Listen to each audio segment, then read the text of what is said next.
Welcome to Alaska Weather, a production of Alaska Public Media and the National Weather Service, Alaska Region.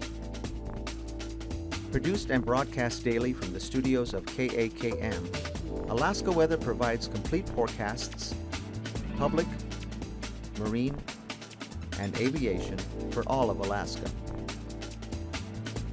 Alaska Weather is made possible by the following sponsors.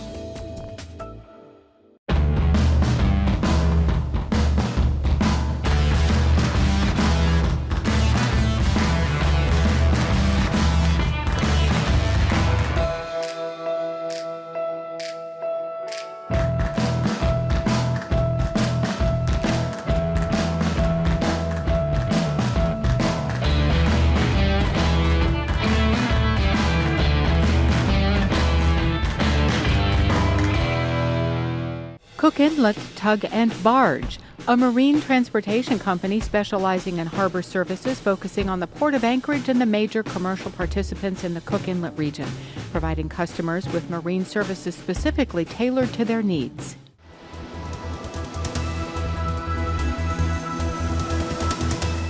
The National Weather Service. Hello, and thanks for joining us for this Friday's edition of Alaska Weather. On the breakup chart here, no warnings or advisories out or watches for flooding, but you can see mostly open water now along the Kuskokwim River all the way down to just east of Antioch today. And of course, both the Sitna rivers there has stretches of mostly open water all the way down to Cook Inlet. And the Tanana Valley up here, we've got areas of mostly open water all the way to the Yukon River. Not much going on there yet. And then the Copper River, of course, has stretches of mostly open water, but still mostly ice down toward the south. Taking a look at the satellite imagery, the system out here to the west, that's what's bringing the rain in this afternoon to the western Aleutians. That'll bring the gale force winds in there tonight with more rain, and then that'll shift eastward to the central Aleutians tomorrow. And then one of these two developments down here will curve northward, and that'll bring gale and possible storm force winds to the central Aleutians on Sunday. And this is the system right here bringing some rain into the Fox Islands and a little bit more extensive rain falling over the Alaska Peninsula. On the satellite imagery here, you can see it showers ended and skies partially cleared here all along the southeast coast. Variable clouds here through much of south central Alaska, the Copper River Basin areas. Area of cloudy skies up over the upper Yukon Valley, kind of circulating around an area of high pressure up here to the north, and then some drier air following that in behind. Pretty nice day out here over the Seward Peninsula, a lot of sunshine up into the northwest valleys there, but fog around Kotzebue kept visibilities down earlier today to 1 to 2 miles, and then there was some patchy low clouds and fog along the Arctic coast, giving the lowest conditions early this morning. That improved throughout the afternoon, but some low clouds in even over the north slope areas, and some scattered rain and snow showers occurring here along the southwest coast this morning, and showers scattered around the western Alaska Range and southwest interior, showers forming over the Susitna Valley and over the mountainous areas, scattered isolated showers, nothing too heavy. Also up here along the eastern Alaska Range, that same sort of pattern. Lots of clouds out here over the Bering Sea, and then the next storm pushing in to the western Aleutians there with the rain. Eventually the gale force winds later tonight, and then a plume of moisture here bringing the rain into the Fox Islands and the Alaska Peninsula.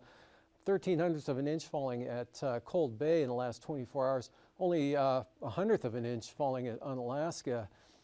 And for tonight, you'll see chances of moisture along the east side of Kodiak Island, but the heavier rain will stay to the south and then kind of work in toward the Alaska Peninsula with this low center down to the south. Otherwise, low pressure here over the west central interior or just along the eastern coast of Norton Sound, kicking off a few isolated showers, mostly over the Kilbuck Mountains and up along the Kuskokwim Mountains, and then back in toward the main low center there, and some scattered isolated showers, mainly over the mountainous terrain here for Cook Inlet, Talkeetnas, and the eastern Alaska Range down to the Wrangels, and still an isolated shower or two over the southeast coast, but winds light and skies variably cloudy to partly to mostly down in that area. Fair up here to the north with a fair amount of clearing from the Tanana Valley all the way up to the Brooks Range and the Arctic coast. And then we'll see for tonight that system pushes eastward and then brings gale force winds into the central Aleutians tomorrow with that front and the rain extending over to at least AKwx.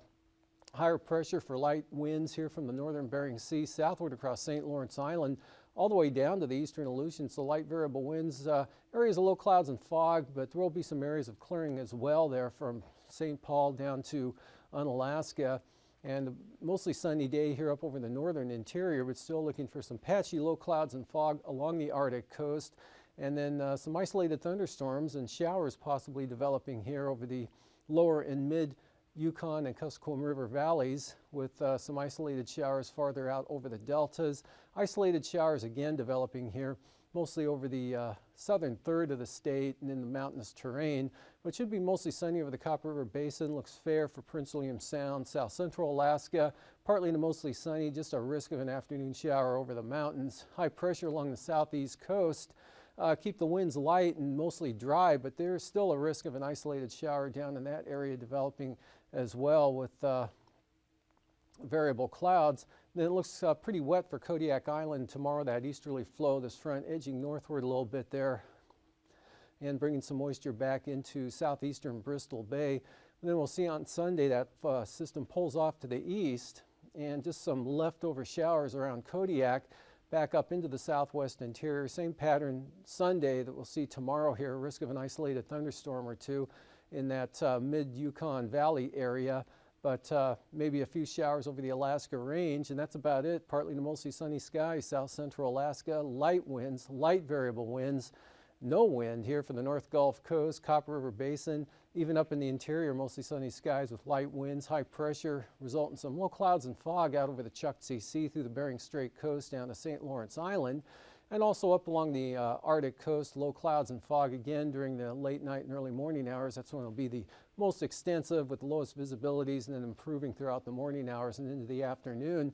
Here's that next storm, bringing again possible storm force winds here to the central Aleutians with gale force winds as well, and an increase in the wind, but probably just small craft advisory winds here for the eastern Aleutians, and lighter winds also back to the west where it becomes a little more showery. High pressure, fair skies here from the Bering Strait all the way down, or I should say from the Chukchi Sea here all the way down through the Bering Strait and across the eastern Bering down to the Alaska Peninsula, partly to mostly sunny skies for that area. Dry for the Pribilofs. We're watching those winds swing around to the east-southeast in the afternoon, begin to pick up a little bit there, especially for St. George Island. Could reach small craft advisory levels, and the strongest winds will be to the west of St. Matthew Island. Otherwise, light variable winds all through this area. And for temperatures today, down along the Panhandle, upper 40s to lower 50s, 52 at Stewart with a 48 both at Metlakatla and Craig, 50 degrees at Sitka, 48 at Elfin Cove, and 48 also up at Skagway. Kodiak, or Yakutat had 49 degrees, Kodiak had 46. And temperatures range from 48 here at Homer to 56 in Anchorage, which was a warm spot in the state. Palmer also had 56 degrees, as did Seward earlier today. They were down to 52 at 4 p.m., 50 degrees in Valdez, 46 at Gulkana up in the Tanana Valley, mostly in the upper 40s to lower 50s throughout that region, 50 degrees over at Tanana, 52 at Fairbanks, and farther to the north, 47 at Bettles with 43 at Fort Yukon, mid-30s here through the Brooks Range, both at Arctic Village and Anatuvik, and temperatures along the Arctic coast, mid-20s with 26 at Kaktovik to 15 at Barrow, 14 at Atasuk, and then teens all the way down to Cape Lisburne with 19, with Point Hope with clear skies, 27 degrees, lower to mid-20s with the extensive low clouds and fog here, keeping the temperatures down along the northwest coastal areas, 29 at Nome, 20 degrees at Tin City, and 23 at Gamble. And then for the McGrath area, 52 degrees today, but cooler down the river valleys there, getting into the mid to upper 30s here for the Yukon and Kuskokwim Delta regions. And farther out to the west, let's see, the Pribilofs lower 40s today. Same thing for the Alaska Peninsula, although Sand Point was up to 48. So 42 at Pilot Point, 43 at Port Hayden. King Salmon 46 today. Out to the central Aleutians, Atka had 43, 39 at Adak, and Shemya just 36. Forecast lows tonight in the 30s out there over the Aleutians, lower 30s for the Pribilofs, and mid to upper 20s along the Bering Sea coastline here up to St. Lawrence Island. Mid to upper teens here over the northwest coast, and also for the North Slope and Arctic coast, that 10 to 15 degree range, but into the teens to lower 20s and then to the 30s here for the Brooks Range and down into the upper Yukon and Koyukuk Valley areas. Tanana Valley, temperatures ranging from the mid 20s to the mid 30s. South central Alaska, temperatures ranging mostly above freezing here, but the Copper River Basin dropping into the upper 20s and 30s to lower 40s for the southeast coast. Highs tomorrow again, mid 50s to near 60 in some areas here over the central interior. Looks mildest back here to the west. Again, could kick off some isolated thunderstorms here with the warming afternoon temperatures there over the mid and lower Yukon and Kuskokwim River valleys. Otherwise cooler back to the southwest coast with upper 20s there at Macoriac. About the same in the Pribilofs, lower 40s for the Aleutians, all the way out to Attu. Otherwise, the Alaska Peninsula, lower to mid 40s, and then get into the lower 50s up around King Salmon, 53 the forecast high there. South Central Alaska, 55 to 60 about sums it up here again, with a little bit cooler over the Wrangell Mountains, of course, mid 50s over the Panhandle. Looking at flying weather, some patchy areas of isolated marginal VFR here along the southeast coast, with marginal VFR up along the North Gulf Coast, some IFR possible from the southern coast of the Kenai Peninsula down the east side of Kodiak Island. Marginal VFR with IFR in the morning hours there in areas of the Arctic coast, and then IFR likely here for the northwest coast with marginal VFR all the way down the coastline to Bristol Bay. Could be some IFR. They'll be more extensive in the morning hours, diminishing during the late morning hours. And then big area IFR with that system pushing into the central Aleutians and the Bering Sea.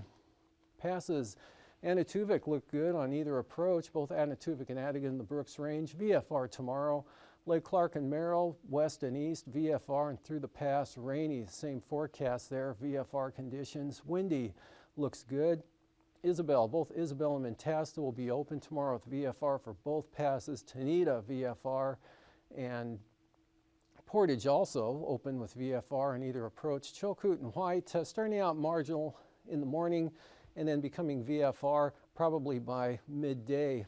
Freezing levels 2,000 feet here up, all the way up there to the Selawik Valley, and then patchy area of 2,000 foot freezing levels here over the eastern Tanana Valley, the 40-mile country, and then about that same level back down along the southeast coast. Again, not much of a temperature gradient at all, so that accounts for the light winds. A little bit more of a thermal gradient here out over the western Aleutians, and that's accompanied by those gale force winds that'll be moving and shifting eastward during the day tomorrow. And some icing possible here with that along the front, kind of a widespread area of light to isolated moderate Reimer mixed icing, mostly below about 11,000 feet down to the freezing level. And then some icing threats here. Southern Kodiak Island, the heavier stuff probably over the Trinity Islands and back toward the Alaska Peninsula. Otherwise, remainder of Alaska, southeast coast, all the interior up to the Arctic coast, icing free through tomorrow. And the upper level wind flow chart shows an upper trough here off the southwest coast, kind of a trough extending in over the southwest interior, and that keeps a chance of showers in over that area both tomorrow and Sunday as well. Otherwise, high pressure here through the eastern interior, so light winds, mostly dry conditions, just those isolated showers down over the southern mountains in the afternoons. Otherwise, high pressure here up off the southeast coast, keeping it dry there through the weekend. And although this system may bring a chance of rain into the extreme southern panhandle during the day on Sunday, but most of that will stay to the south, and then the next upper low here with that system pushing into the central Aleutians tomorrow with the stronger winds and rain. 9,000 foot winds show winds around this just south of Kodiak Island there at about 40 knots from the east-northeast. High pressure light winds over the central and eastern Bering Sea. Back around to the south, 35 to 40 knots over the western Bering and the Aleutians. Otherwise, light variable winds here all through the interior. Could be one wind max there at 25 knots cutting across the western Brooks Range up there, but otherwise light variable winds all the way down the high pressure along the southeast coast. 3,000 foot wind flow, much the same, light variable winds over all of the interior, maybe east 15 for the eastern Arctic coast, light variable with high pressure down the southeast coast. High pressure for light winds here from the eastern Aleutians up into the Bering Strait, although maybe some east to northeast 20 knots there for the Alaska Peninsula, and then that stronger batch of winds just south of Kodiak Island there, actually catching the southern coast at about 40 knots, but up around the Barren Islands 15 knots, and then the stronger southerlies here on the west side of this ridge, and then the east side of that advancing low pressure area here over the western Aleutians, 30 to 40 knots at the highest. And with that, there'll be some areas of moderate chop here below 8,000 feet there out over the southwest Bering and the western Aleutians. And then just some light to isolated moderate chop here for southern Kodiak Island, the heavier stuff off the coast here, and then maybe some of that reaching the Alaska Peninsula on the Pacific side. Otherwise, turbulence and icing free through all of the interior and the southeast coast. And after hangar flying, I'll be back to look at the marine forecasts.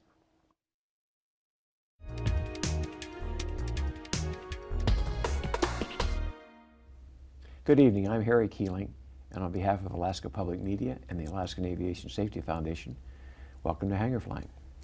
Our guest prior, or Dr. Illig, I should say, has been our program recently, and she has been talking about a fascinating subject that's been in the news lately, at least of interest to us pilots, and that's sleep apnea. Dr. Illig, welcome back. Thank you. Let's pick it up where we left off. I think you were talking about treatment, or we were going to get in. Let's get into treatment. Sure. So if you diagnose it, what does that mean, and where do they go? Well, it's helpful to figure out the cause of the sleep apnea. Like I mentioned before, it's an airway obstruction. In some individuals, it could be because they have a small mandible and maybe a dental appliance that can pull their mandible out would be the treatment. There are a small percentage of people who might have their problems alleviated with some surgical intervention. Maybe they have a really large, redundant, hanging down part or a big tongue or something like that. But most people are treated with a CPAP machine. CPAP stands for Continuous Positive Airway Pressure. It's a device that requires a well-sealing mask to be attached to a machine that puts out a little continuous back pressure so that at the end of their exhaling and when they're starting to inhale, things don't collapse shut like a valve. It keeps the airway open. And that's titrated to the individual's size and pressure needs. They're also very smart. They have little chips in them that can be used to monitor to see if the person's actually using their device. And that's part of what the FAA requires on an annual basis to make sure the individual's actually using it. So do people have trouble getting used to wearing that? Some people do, simply because of the claustrophobic feeling, but most people get over that very quickly. And for those people who need it a lot, they find it worth the effort, even for a few hours a night, because they feel so much better. So these are small portable devices? They've become smaller and smaller over time and less noisy, certainly not very romantic, but nonetheless, they put it on for a few hours a night and sleep better. Mm-hmm. So could I summarize and maybe characterize this? It sounds to me like the requirement that the FAA has imposed is in a way self-disclosure. Yes. But it also sounds to me like that if a pilot has sleep apnea, they should answer the questions truthfully, and frankly, if they get treatment, they very well may be a whole lot happier and better off at the end of it. They'll most likely be safer because they won't be as fatigued, and much of this chronic fatigue is unrecognized because that's normal to them. They don't realize how sleep deprived they are until they get good night's sleep. But it's also for their health. You know, we know that the FAA really doesn't care about health, they just care about safety. But nonetheless, if you can reduce your risk of heart attack and stroke and things like atrial fibrillation because your organs, especially your heart, is getting oxygenated during the night like it's supposed to, it's not going through all of these cycles of hypoxia where tissues get damaged a little bit each time, you know, they'll live longer and keep their medical certificate longer. Well, I don't want to preach to the audience, but I think you've said it very well. And I would suggest, folks, if you have any of answer the questions truthfully and just and talk to your AME and talk to your doctor. this is the right thing to do. And you may thank Dr. Ehrlich at the end of it for providing the very sound advice that she has. Peter, we've got just a little bit over a minute left, but I want to get into another topic, and I want to pique folks' curiosity, because you and I have had some very interesting discussions very recently about the Germanwings tragedy. And there's a couple of different areas I want to talk about. But you want to just start out and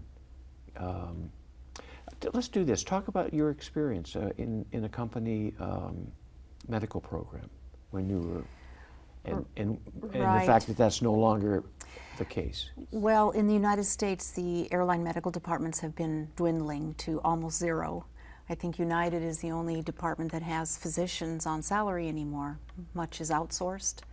It's very different than in many European and foreign countries where the airline actually has a significant component of the medical certification component of the pilot.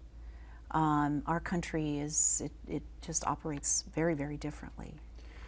Interesting. I'm going to cut it off there. Ladies and gentlemen, I think you're going to want to tune in next time.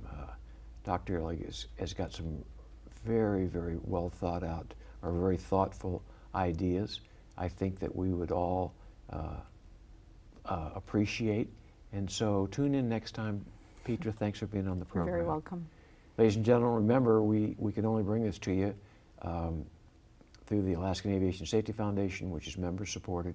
Go to our website, aasfonline.org, and renew your membership for 2015 if you haven't already. Until next time, fly safe.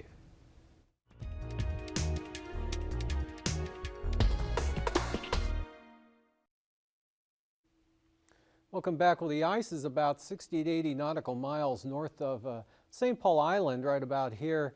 And the ice pack is likely to consolidate along the southern edge, and then the whole mess here will shift back to the northwest on Sunday. That'll take an increase in those east and southeast winds for it to do that, and that's about what's in store for the area out there this weekend. Otherwise, for the southeast coast, slight variable winds to southerlies at 10 knots here for the central and north coast. Otherwise, for the central and south coast, westerlies at about 10 knots tomorrow. Light variable winds over the southern inner channels to 10 knots there for Stevens Passage from the south. The northern Lynn Canal, afternoon south winds at about 15. And taking a look at Sunday, northeasterlies here for the north coast at about 10 knots. East winds 10 knots to 20 knots down on the extreme south coast there as that low center pulls a little farther to the east and really only going to impact that area, but not even small craft advisories are in the forecast. So for the southern inside waters, southeast at 10, actually the central and southern inside waters, light variable winds at about 10 knots or less with seas pretty slight to 2 feet. And for the North Gulf Coast, light variable winds at 10, seas at about 4 feet. Same pattern up there, Prince William Sound, light variable winds 10 knots or less with 2-foot seas. Light variable winds for all of Cook Inlet with seas 2 feet or less. And then easterlies at 15 here for the Barren Islands into Kamishak Bay and Augustine Island. Small craft advisories here for the Kodiak Island on the east side with possible gusts 35 to 40 knots here down on the south coast, and then lighter winds up across the Barren Islands northeast to 20 for Shelikof Strait with seas at about 6 feet. Light variable winds for Kamishak Bay on Sunday. Otherwise, in the afternoon, southwest breeze at about 10 up Cook Inlet. No change for Prince William Sound. No change for the North Gulf Coast, staying light and variable, seas 4 to 5 feet. Easterlies at 15 there for the Barren Islands. Northeast 20 for the east side of Kodiak, with seas as high as 9 feet. With Bristol Bay looking light northerly breezes tomorrow at 10 knots with 2-foot seas. 30-knot winds here on the south side of the Alaska Peninsula from Sitkinak all the way over to Cape Sarachev, and lighter on the Bering Sea side. Light variable winds for Bristol Bay tomorrow, or for Sunday. East 20 for the Alaska Peninsula, northeast 20 here for the Pacific side of the Alaska Peninsula all the way back up to Kodiak. For the Aleutian, we've got southeasterly gales tonight and tomorrow here for the western areas. They'll be spreading eastward into the central, toward the central Aleutians tomorrow afternoon. Otherwise, 30-knot winds, south 20 here for the Fox Islands, northwest 15 to 25 for Unalaska Island. And then for Sunday, again, that next big storm coming up, possibility of seeing some easterlies at 50 knots there in that southern zone of the central Aleutians, with gales out farther to the east, and then small craft advisories back to the west. For the southwest coast, light variable winds. Again, St. Lawrence Island down the coastline all the way to the Pribilofs, west of St. Matthew Island, southeast winds increasing to 20 knots. And for the outlook for Sunday, east winds at about 20 there for the Pribilofs, 15 knots for St. Matthew Island, light northerlies here from St. Lawrence Island down the southwest coast. For the Arctic coast, east 15 from the central coast all the way over to Demarcation Point, lighter 10-knot winds from more of a north-northwest direction through this area. And then for Sunday, looking pretty light and variable up for the central and west coast here, northwest 15 for that area around Cape Lisburne to Point Hope, and then from Wales to Cape Thompson, north at about 10, 15 knots over toward Kaktovik and Demarcation Point. For tonight, isolated showers here over the mountainous terrain of the southern interior, otherwise fair to the north. No change for the Arctic coast, no change for the northwest coast. No change out over the Bering Sea as well. The chance of some moisture there on the east side of Kodiak Island, a hit and miss, mostly mist shower for the Panhandle. And then that next system coming into the western Aleutians, spread some rain in toward the central Aleutians with those gale force winds approaching AKwx during the afternoon hours. High pressure light winds through the eastern Bering Sea. Isolated thunderstorms up over the west central interior with a chance of some showers in the afternoon over the mountainous terrain, but no change up to the north except probably less cloudiness than what you saw today. And still an isolated shower or two possible over the Panhandle. Rain for Kodiak Island tapers off tomorrow night with some leftover showers on Sunday. And that's a look at Alaska weather. Thanks for joining us. These forecasts are to be used for planning purposes only. Call 1-800-WX-BRIEF for a formal pre-flight briefing. Always file a flight plan before you go flying. The U.S. Coast Guard Auxiliary urges you to leave a float plan with a friend or the harbor master before you go boating. Alaska Weather is made possible by the following sponsors.